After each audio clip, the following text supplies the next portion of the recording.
What's up everyone, it's Cecil from Super Street and we're here in Huntington Beach, California with Gary from Designcraft. So behind me is the Mitsubishi EVO 8 that we took last event to Never Lift, which we had some cooling upgrades, and now we're getting ready for the second half of the build, which we're going to be actually debuting it at Speed Ring later in September. So Gary, could you tell us more about what you have planned for today and what's kind of like the overall build for the second half? Yeah, so unlike Never Lift, which was a straight line, now we're focusing on road racing, which is a lot of turns, a lot of braking, a lot of straightaways. So we're going to start adjusting some of the stuff like the brakes, and then also a lot more power in the engine. So there'll be some engine tuning, there'll be some suspension tuning, and then yeah, we'll see how it goes from there. Cool, I'm excited. Well, I'm going to let you do your thing and then we'll get back to you. Sounds good.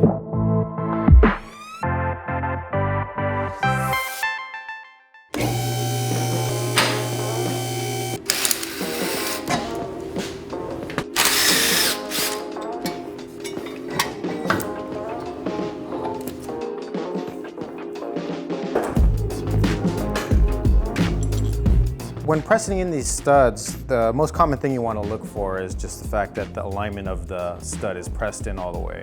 The last thing you want is the stud to sit in crooked that way or the other way.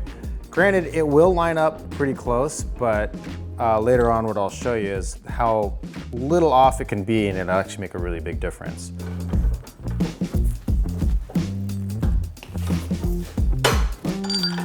So now that we have all our studs pressed inside this hub, it's just a really good common practice to actually just make sure that the studs actually line up, and they basically just have to fit like that, so you know that they go in. Sometimes there'll be one of them that just needs to be pressed in a little bit more, and it'll make it to where only like 4 of them go in versus like 5. So we're actually pretty good right now. So from here, what we'll do is we'll go ahead and bolt this one back in. And then since we do have to do the brake pads, we might as well just do that since we're already in that area. So with the pins out, what we want to do next is we want to compress these pistons back inside of the actual caliper. Now there's 4 of them in here, so we got to compress these 2 and these 2, which means that when we compress these first ones, we have to hold it in there while we actually compress these other ones. So what I usually do is if you're going to use your old brake pad, that'll actually push 2 of them in at one time. So you just want to put a clamp on it, and you'll see it starting to clamp down right there. To keep the brakes from squeaking, you kind of want to install some of the brake lube. So you just basically put it on the back side of the pad, just smear it on there, and you're going to go ahead and slip your new pad in. But you also want to lube up these pins as well. So you would just lube it up like that and install this one.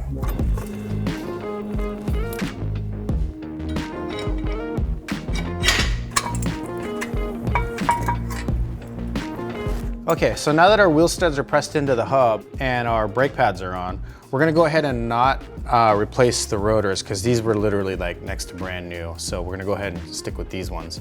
What we're not gonna do is we're not gonna install this axle nut on right now, only because we gotta jump back into the engine bay and we're gonna go ahead and pull the transmission out and start doing the clutch and flywheel.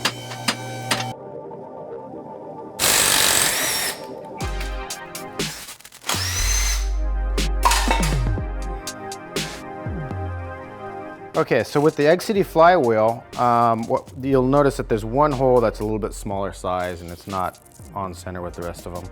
And what we're trying to do is we're trying to line up this hole with the pin mark on the crank right here.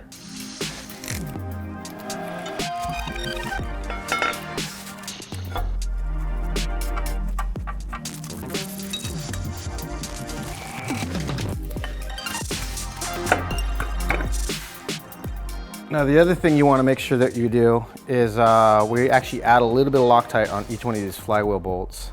Just a dab, or if you have the liquid one, just put a dot and it's good.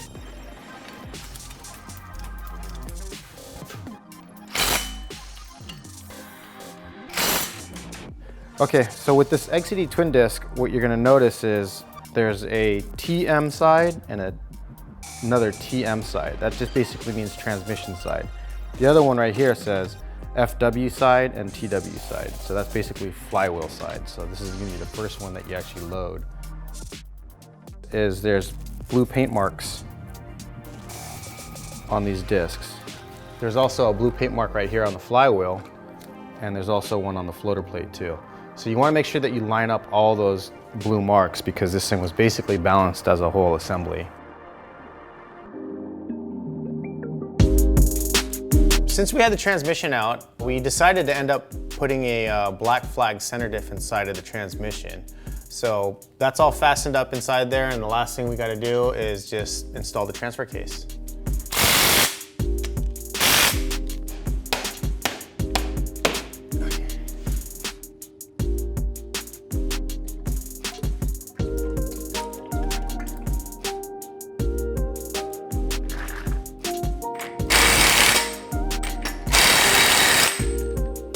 So we got our transmission and our axles in, so we're on to the next part, which will include installing the turbocharger, the intake manifold, fuel pump, as well as all the AAM electronics. So we'll show you that on the next part.